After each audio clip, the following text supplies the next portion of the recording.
Ganti oli selalu ngikutin anjuran, tepat waktu, oli dipastikan selalu original. Lalu kenapa ada timbunan sludge di dalam mesin? Sini ikut kita jelasin.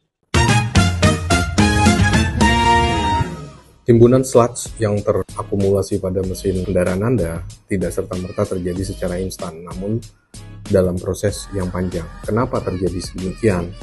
Ada banyak penyebab, bisa dari ketidakmampuan oli menahan panas mesin, ketidaksesuaian oli terhadap bahan baku mesin, atau terlalu panjang durasi pergantian mesin. Pada umumnya, orang awam masih menyadari bahwa penggunaan oli atau pergantian cycle oli dari satu oli ke pergantian oli berikutnya menggunakan satuan kilometer.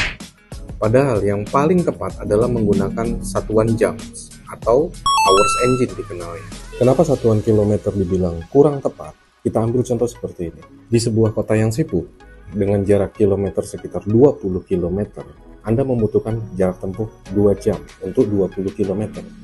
Namun, di jam-jam tertentu, Anda hanya membutuhkan 30 menit. Artinya apa? Secara satuan jarak, sama-sama 20 km, namun secara hitungan waktu, berbeda. Bagaimana memutuskan kapan ganti oli yang tepat? Simpelnya, secara standar hours engine, 350 atau 400 jam untuk pergantian setiap cycle pergantian oli. Lalu, kalau dikonversi ke kilometer, bagaimana cara menghitungnya? Di setiap speedometer pasti memunculkan sebuah fitur namanya AVG speed atau average speed. Semakin tinggi average speed yang tertera pada speedometer, artinya kendaraan Anda lajunya tidak terhambat. Contoh, average speed Anda adalah 19 km per jam dikali satuan waktu standar pergantian oli secara jam adalah 350 jam.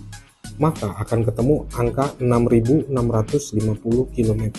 Itu Anda harus ganti oli di kilometer 6.650 km.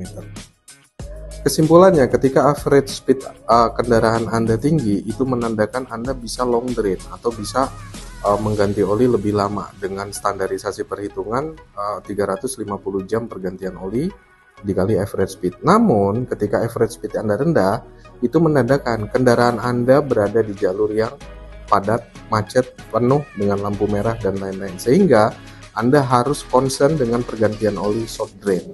Jadi hindari pergantian oli yang terlalu panjang.